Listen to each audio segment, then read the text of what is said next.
තෙරුවන් සරණයි හැම දිනාටම.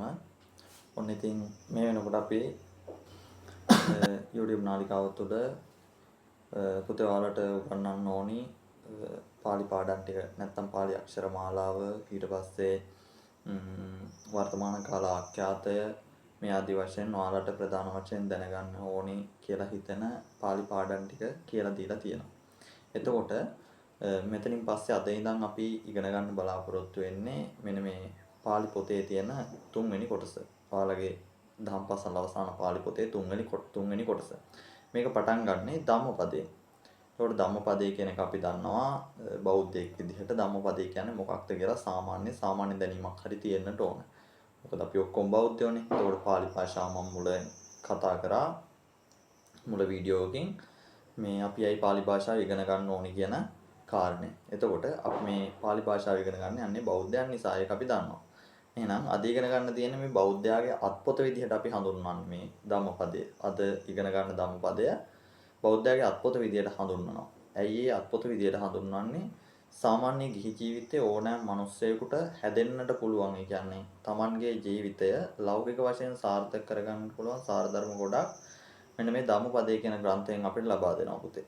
ඒ නිසා තමයි අපි ඒක බෞද්ධයාගේ අත්පොත කියලා හඳුන්වන්නේ. එතකොට ඔයාලගේ මෙන්න මේ දහම් පාසල් අවසාන පාලින බුද්ධ චරිතමය හා පාලි භාෂා පරිචය කියන පොතේ තුන්වෙනි කොටස වෙන් කරලා තියෙන්නේ මෙන්න මේ ධම්මපදය කියන කොටසට සහ එතනින් එහාට තියෙන සූත්‍ර කතා පාඨ වලට. එතකොට මේ ටික තමයි පාලියෙන් තියෙන්නේ. අනිත් ඒවා සම්පූර්ණ තියෙන්නේ බුද්ධ ධර්මය ආශ්‍රිත කරගෙන තමයි පළවෙනි කොටස සහ දෙවෙනි කොටස තියෙන්නේ.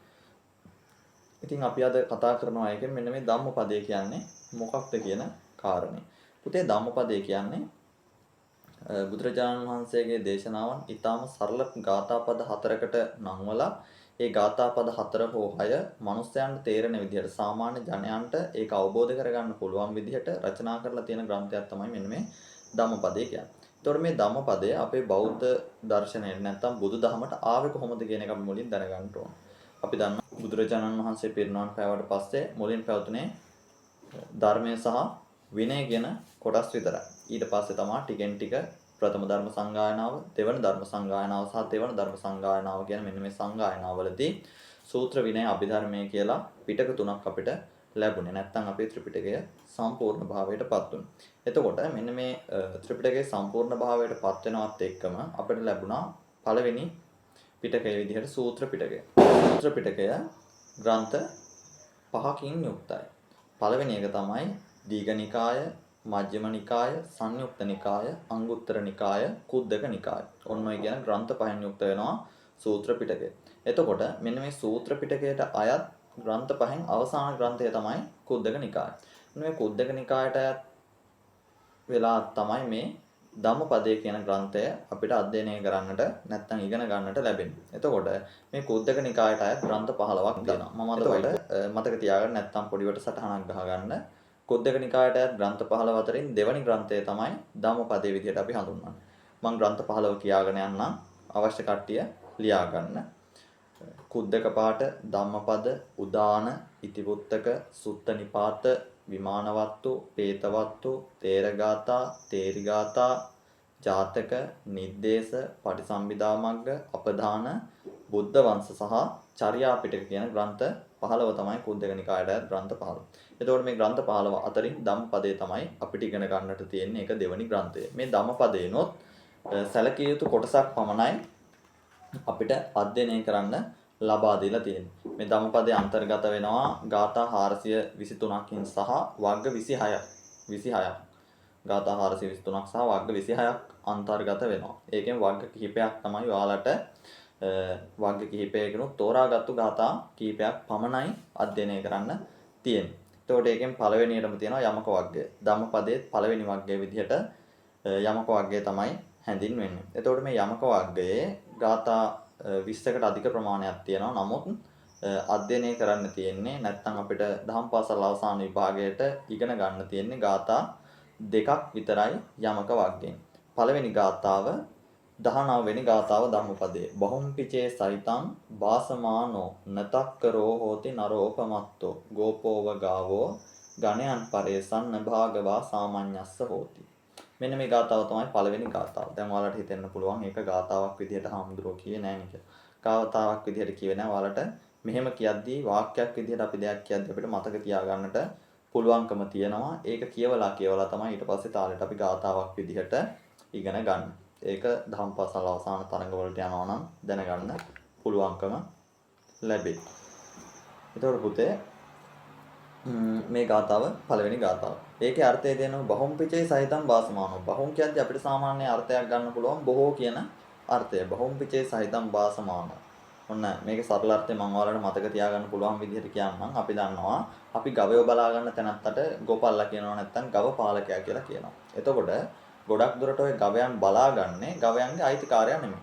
අර දැන් අපි දන්නවානේ ගොඩක් ව්‍යාපාරවල ව්‍යාපාරේ හිමිකාරයා මොකද කරන්නේ? හිමිකාරයා සේවකයෝ දාලා ඒ ව්‍යාපාරය කරනවා. සේවකයෝ තමයි ඒක වැඩ කරන්නේ. අන්න ඒ වගේ අර ගවයෝ අයිතිකාරයා නෙමෙයි ගවයන් බලාගන්නේ. හැබැයි ගවයන්ගෙන් එන පස්කෝ රසයට අයිතිවාසිකම් කියන්නේ කවුද? මෙන්න මේ හිමිකාරයා. අන්න ඒ වගේ කියනවා මේ බෞද්ධ දර්ශනය නැත්තම් බුදුදහම බොහෝ කොට දන්නා කෙනෙක්වත් අන් අයට ඒක කියලා දුන්නත් තමන් ඒක පිළිපදින්නේ නැත්තම් තමන්ට ඒකේ ඵල නෙලා ගන්නට බෑ කියලා. අන්න ඒක හරියට අර ගවයන් අන් අයගේ ගවයන් බලා ගන්න ගොපල්ලෙක් හා සමානයි කියනවා. ඒ කියන්නේ අපි බෞද්ධ දර්ශනය ඉගෙනගෙන අපි ඒක පිළිපදින්නේ තව කෙනෙකුට කියලා දෙනවා. එතකොට ඒකෙන් වෙන්නේ මොකක්ද? එයා ඒකේ ඵලය නෙලා ගන්නවා. තමන්ට ඒකේ ඵලය අහිමි වෙනවා. ඔන්න ඕක තමයි මේ පළවෙනි ගාථාවෙන් ඔයාලට කියලා දෙන්නේ. කියන්නේ ධම්මපදයේ 19 වෙනි ගාථාවෙන්. ඔයාලට පොත කියවලා දැනුමක් ලබා ගන්න පුළුවන්. මම මේ ඔයාලට සරලව තේරුම් ගන්න නැත්නම් මතක තියාගන්න පුළුවන් විදිහට තමයි මේ පාඩම් මාලාව කරගෙන යන්නේ. එතකොට ඊළඟ එක. බහුම්පිචේ සහිතම් වාසමානෝ ධම්මස්ස හෝති අනුධම්මචාරි. රාගංච දෝසංච පහාය මෝහං සම්මප්පදානෝ සුවිමුත්ත චිත්තෝ අනුපාදියානෝ ඉදවා හුරන්වා සභාගවා සාමඤ්ඤස්ස හෝති. ඔන්න ඒකනම් පද 6ක් විතර තියෙනවා. එතකොට ගාතාව ටිකක් ටික ගාතාවක්. නමුත් අපිට මේකේ අර්ථය දැනගන්නට ඕන. අදහස් තියෙනවා යමෙක් බුද්ධ වචන ඉතා ස්වල්පයක් හෝ කියන්නේ නමුත් ධර්මයට අනුව දැහැමිව හැසිරෙන්නේ වේද. එතෙම රාග ద్వේෂ දුරුකොට යහපත් දැකීමෙන් යුක්තව සියලු කෙලෙසුන්ගෙන් මනාව මිදුනේ. මෙලොව හෝ පරලොව හෝ කිසිවක් මමත්වයෙන් අල්වා නොගන්නේ මහානකමේ ප්‍රතිඵල ලැබීමට හිමිකරුවෙක් වන්නේය. ඒ කියන්නේ පුතේ දැන් මේ ගාථා දෙකෙන් කියන්නේ ශාසනය තුල ඉන්න භික්ෂූන් වහන්සේලා සමහර පිරිසක් ඉන්නවා බොහෝ කොට ධර්ම කරුණු කාරණා දන්නවා. හැබැයි ඒවා පිළිපදින ප්‍රමාණය අඩුයි. කියන්නේ උන්වහන්සේලා යම්කිසි ප්‍රමාණයකට තමයි විනයගරුකව ධර්මගරුකව ජීවත් වෙන්නේ. හැබැයි තව කුඩා ස්වාමින් වහන්සේලා ඉන්නවා නැත්නම් සාමණේර භික්ෂුන් වහන්සේලා ඉන්නවා. යාලා දන්නේ ධර්මයේ ටිකයි සමහර විට සිල්පද ටික විතරයි ශික්ෂාපද ටික විතරයි. හැබැයි උන්වහන්සේලා ශික්ෂාපද ටික පිළිපදිනවා. අන්න ඒ වගේ අර්ථයක් මම ඔයාලට සරලව තේරෙන්න කියවේ. එතකොට අන්න ඒ වගේ දන්න ටික පිළිපදින අයත් ඉන්නවා. ඒ වගේම බොහෝ කොට දැනගෙන ඒවන්න ඇති කියලා දීලා Taman නොපිළිපදින කට්ටියක් ඉන්නවා. ඒක තමයි මේ ගාථාවෙන් පැහැදිලි කරන්නේ. එතකොට ඊළඟට ඔයාලට හම්බෙන වර්ගය තමයි පුප්ප වර්ගය.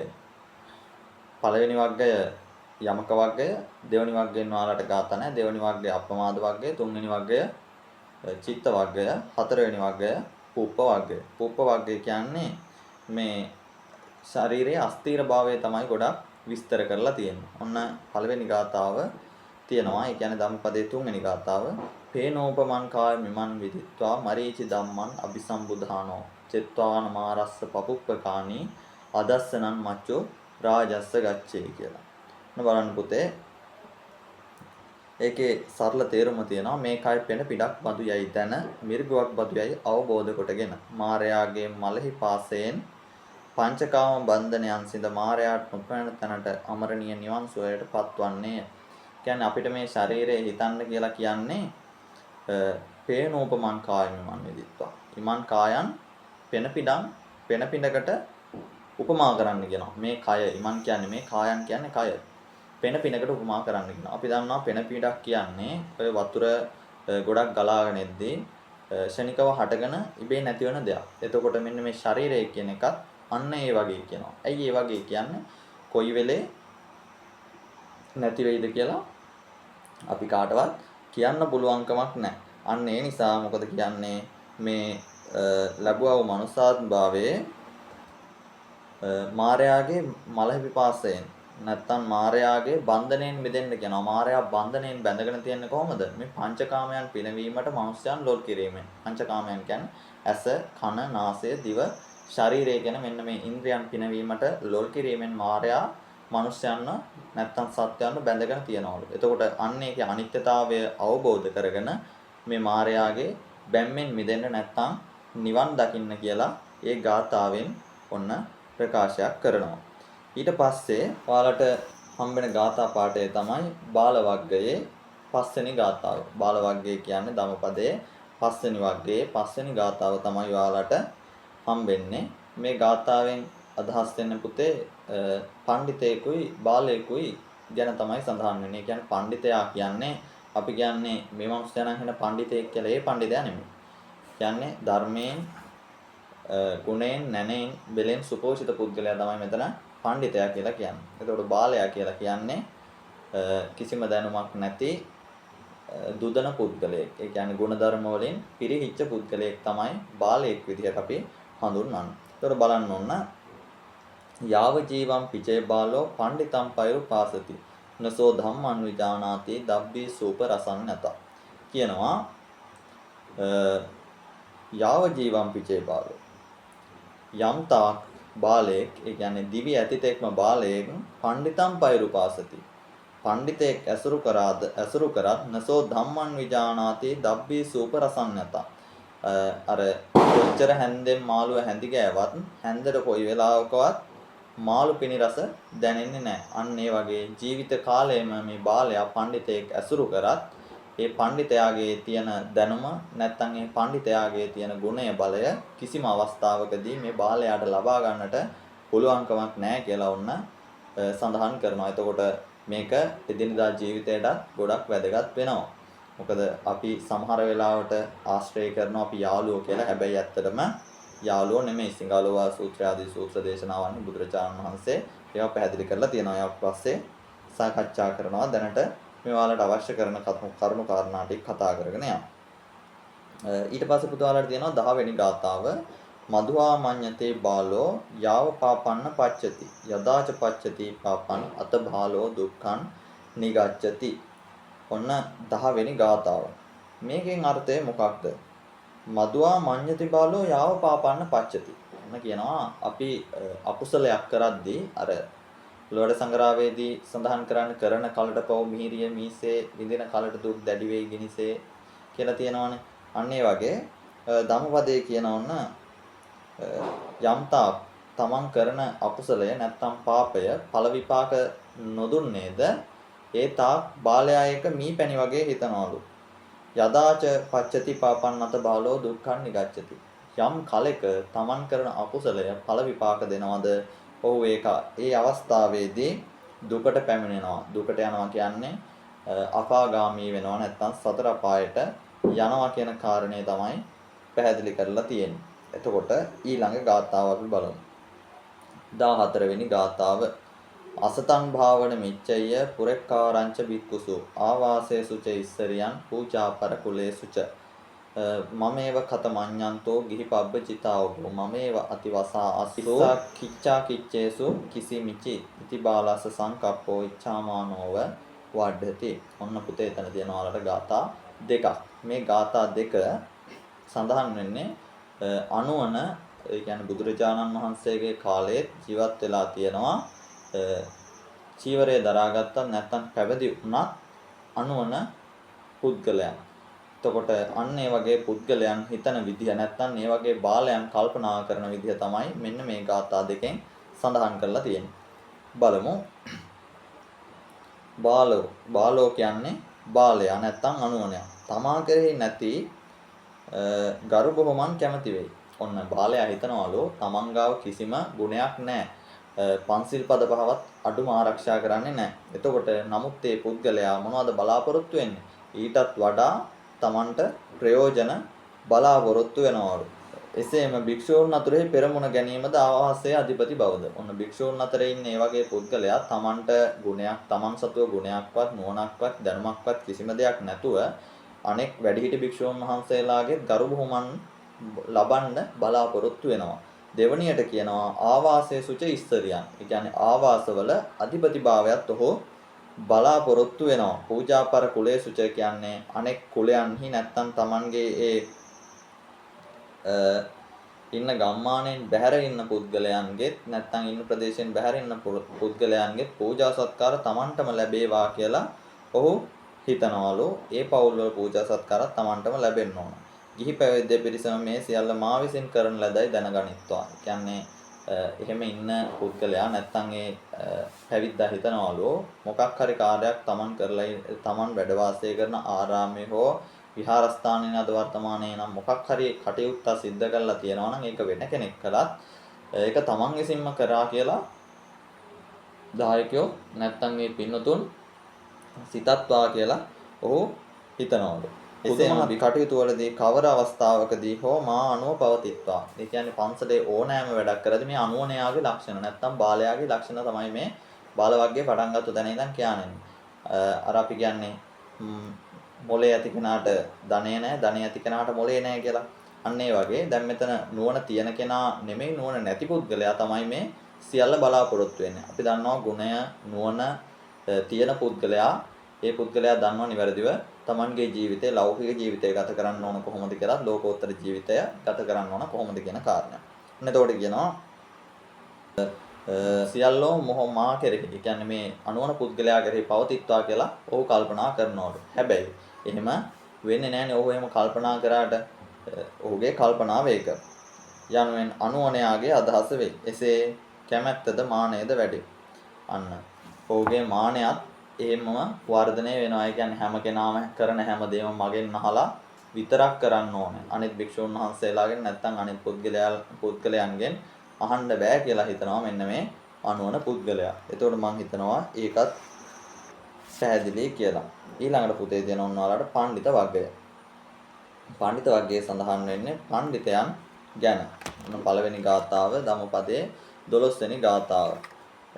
කන්නන් ධම්මං විප්පහාය සුඛං භාවේත පණ්ඩිතෝ කානෝ ගම්මා ගම්ම විවේකේ යත්ථ දූරම තත්‍රා විරති මිච්ඡෙය්‍ය හිත්වා කාමේ අකිංචනෝ පරියෝදපෙය්‍ය අත්තානං චිත්තක්ලේශේහි පණ්ඩිතෝ යේසං සම්බෝධි අංගේසු සම්මා චිත්තං සුභාවිතං ආදාන පටිනිස්සග්ගෝ අනුපාදාය යේ රතා කීනස්සවා ජුතිමතෝ තේ ලෝකේ පරිනිබ්බුතා.